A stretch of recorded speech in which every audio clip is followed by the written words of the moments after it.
Hashi Squelalo, welcome. Thank you everybody for joining in. New Life Learners, making all things new, nonprofit. Lineage First Foundation, coming to you from Chicago and hopefully a city near you. Thank you for joining Freedmen Street.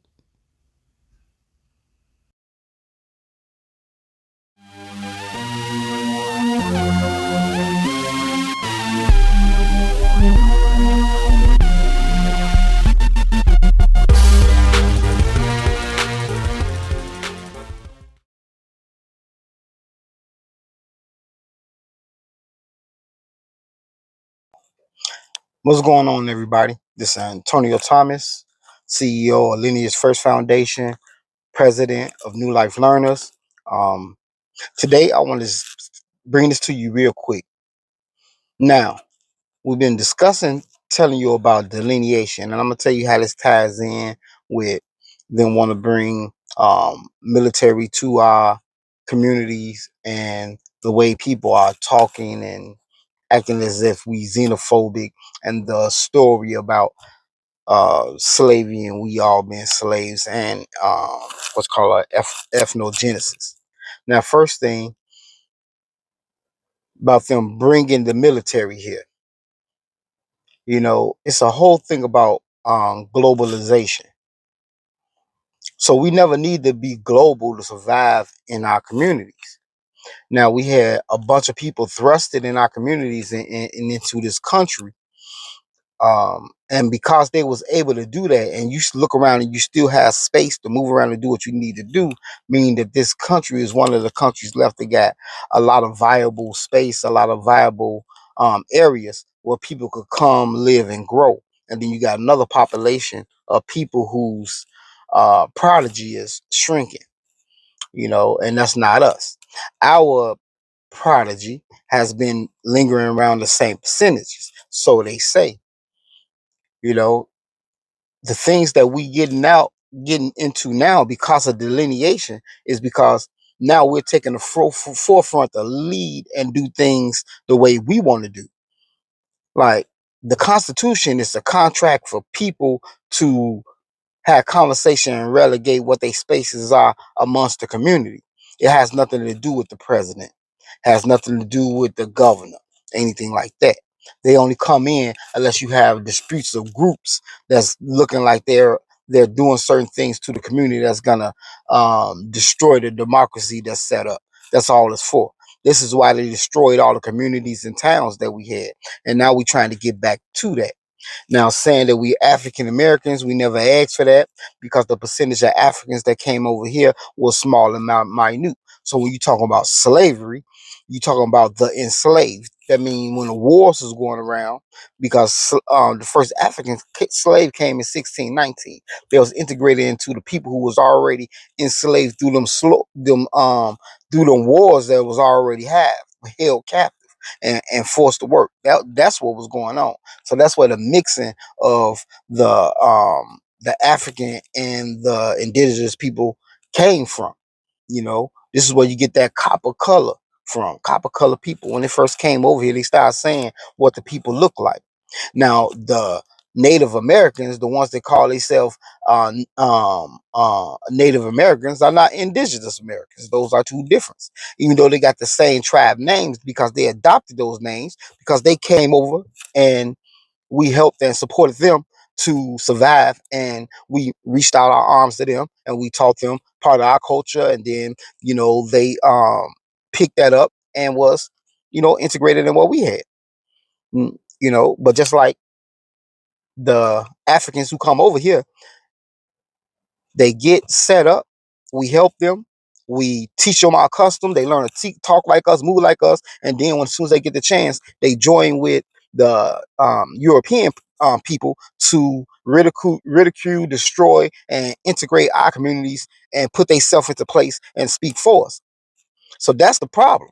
Number one, we got people speaking for us that's not us, you know. And just because you're in a government seat doesn't mean you're speaking for those into these communities. The communities can still speak for themselves. Doesn't You don't need government to speak for your community as a whole. It's about the numbers. So if you got like 4,000 people in your community, I don't give a care what the alderman, what the governor, what the state mayor or senator is saying about what you want in your community. If you say you want these houses be done and given to the people in your community, then you go get them damn houses and tell them to come stop you. That's what the Constitution say. They can't just come over here and take the land and saying this is what they're gonna do with it. This heirs property and all this shit that they've been doing been illegal and it's been bogus. And you know our people are tired of it because they hear us saying where our stuff at. No one wants to be a third-class citizen in a country that they made first class. And y'all constantly asking for stuff from our people. It's not going no more. Everything we contributed to this society, everything that we put out, we haven't earned or got anything from it. From our music, from the inventions, from the food, from the culture, from the diplomacy. We the only ones with the moral character in this country. But yet these people that's immoral want to speak for us as if we all together, like we sat down at the table and discussed how we should be moving in this country. We didn't. They like to be talking this double talk as if, oh, Trump is sending troops over there and he's going to be attacking the minority community and we can't stand for that. When have you ever stand for anything for us? You are the first person to say we don't deserve reparations after the government set up things and took things from our people, let people destroy our lands, let people bury our towns underwater, bomb our stuff, and then say we don't deserve to get that stuff back after we lost lives, people, land, and finances and resources. So make it make sense. You cannot speak for us. So when you speaking, and I'm going to play this clip. When you speaking, speak for your own people. Because what I hear is saying, we want y'all to come out, and fight for righteousness because he's doing y'all wrong. As if y'all wasn't doing us wrong and it's been a play and a systematic system that's set up to do us wrong in the first place. This is one of the most dangerous and quite honestly gross things I've heard a president of the United States say. You're going to hear Donald Trump, the president of the United States, set the stage for a broader deployment of federal troops in cities like Chicago and Baltimore this time. And he does so not by describing the act of criminal conduct, but the people who live in this city. This is what he has to say. In 10 years, in 20 years, in 2 years, they're going to be criminals. They were born to be criminals. Frankly, they were born to be criminals. That statement is beyond reproachable. The president is talking about cities with majority-minority populations as places where people who are born to be criminals live. I don't think I need to explain the racial implications of a statement like that. By saying that people are born to be criminal, Trump is also saying that crime is a trait that defines people at birth. This clearly echoes the rhetoric that was heard in the 1930s in Germany, and it's a dangerous rhetoric because it eventually allows the government to justify things like preventive incarceration and the confinement of specific groups. Trump is also telling children, you might be born a criminal, so forget about the American dream, forget about the fact that anything is possible in this country and that you control your own destiny. The government might brand you as a criminal, so you might as well stop trying. Is that really the message we want the White House to send to America? Is this what you voted for? A country where incarceration isn't about rehabilitating or reintegrating, it's only about punishment and isolation. A country where the guarantees of equal protection under the law are completely raised because, guess what, the president just branded you a born criminal. This is the message coming out of the president's mouth today, a message that denies human dignity or the ability to improve and grow. This is the foundation for discriminatory policies, for a justice system that doesn't have to be just, but only punish. It goes against every core value of justice and fairness and equal opportunity that should be at the root of our country. And once again, it makes me a little less proud to be part of this America. It's called a system. We could set up our own system. Why do they have to come here, be judge, jury, police officer in our communities, and send us off to a prison that we don't own, that we not invested in, that we don't get no money from? So if I committed a crime in my community, that means the prison should be here, the police should be from here, and all the judge and jury and the individuals should be in the community where I'm at, because y'all not here. So why should you come over here and try to say you're going to implement the Constitution as if we're not intelligent enough to do it for ourselves? Because you got the Constitution from our people in the first place. See, this is what's really going on. We're starting to wake up and head and lead our own things, especially when it comes to numbers. So when you delineate, what we are asking for is create your own organizations, nonprofits, communities, whatever you're going to do. And you take those numbers and you start getting people to be members of that. And then once you are verified with your lineage, been done your genealogy, you find out who you are, then you join those organizations. Then once those organizations grow, we bring all those organizations and go together and we count our own people. The problem is letting them count people for us. The problem is letting these individuals dictate what we're going to be called. The problem is letting them have a narrative and tell them what our history is that doesn't make any sense. They got 200 years of slaves being brought over here, but yet they want to teach about 400 years of history. Well, the other 200 years before 1619, people was already over here. And then when you did have people come on for 1619, why was it already slaves there? After the first African wasn't introduced till 1619. And what was all these wars and treaties that was given before then? I'm not gonna go in depth because that's the way people use your words and they try to take that and they do their research and try to come back to debunk and all that other stuff. There is no debunking because we know what our history is. This is why stuff coming out. You hear people say certain things and words coming out, and you want and people trying to use the English language and try to say those are spells. It's not spells. It's misdirection. And what they're using is words to misdirect you to control your thought. This is why I hear you people saying right now, copper color people. I'm gonna give you a tip here. When you say copper color people, what they're saying is these are people are like copper. The comparison of real life has to be compared. It has to be equal to science.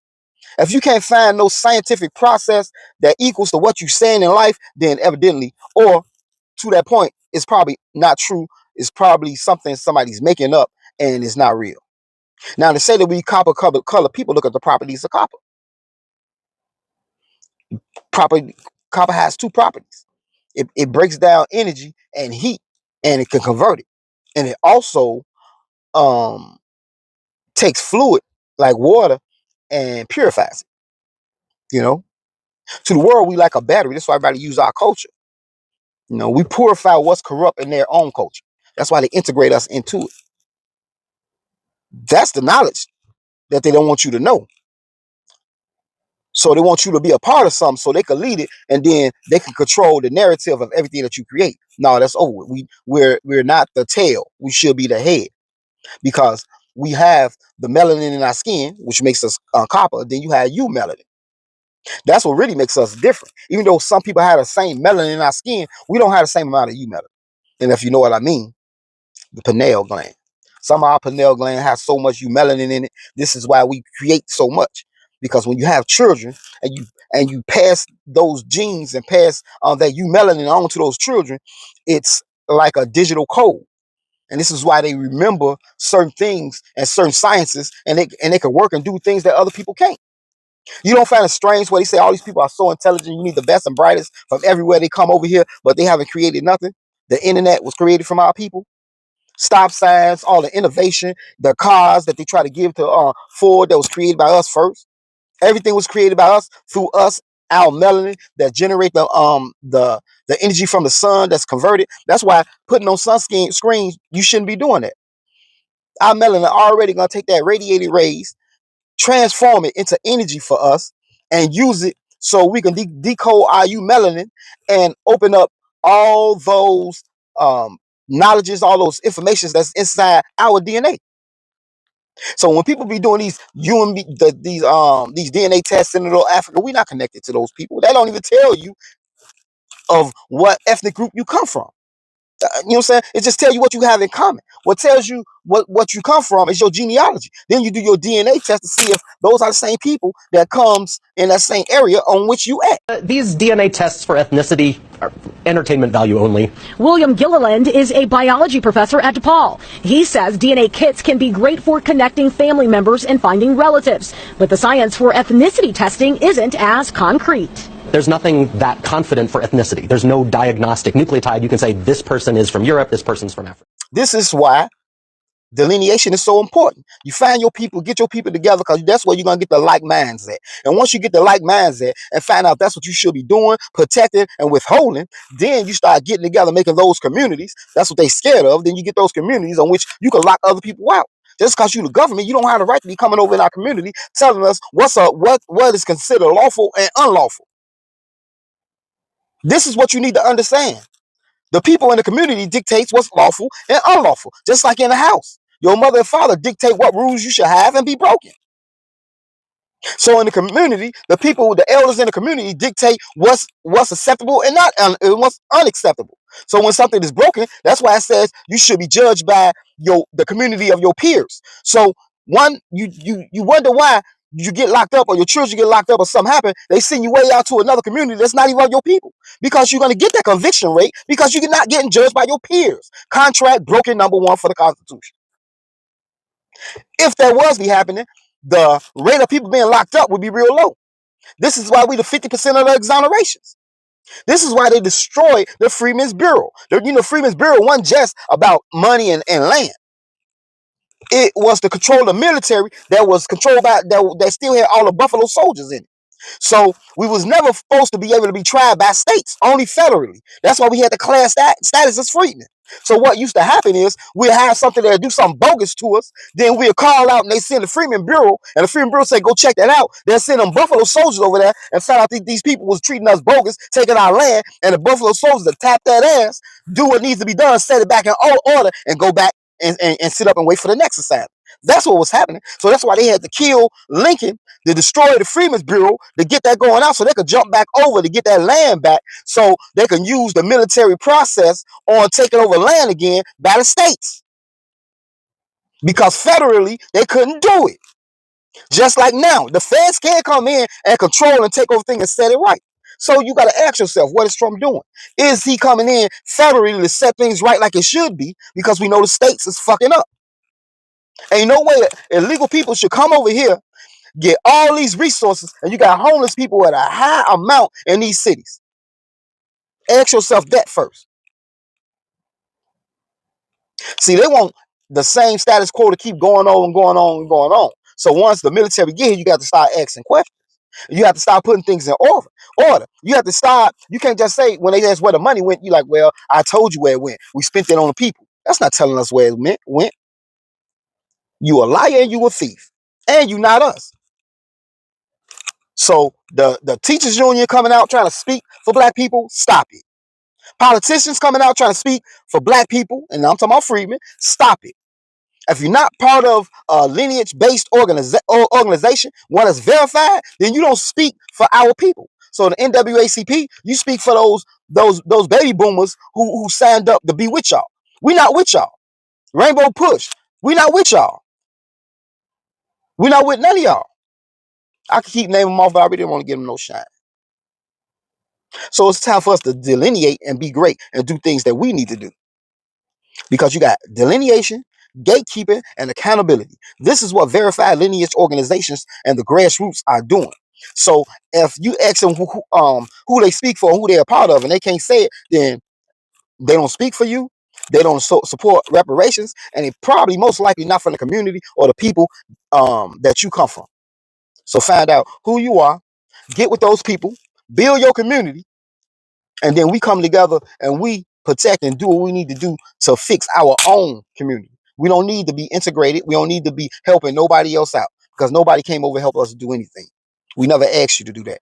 Go back to your own countries that they have problems. They need doctors. They need the best and brightest individuals. We don't need no best and brightest over here, because we way intelligent than what you think, because you fall into propaganda and we don't. Peace.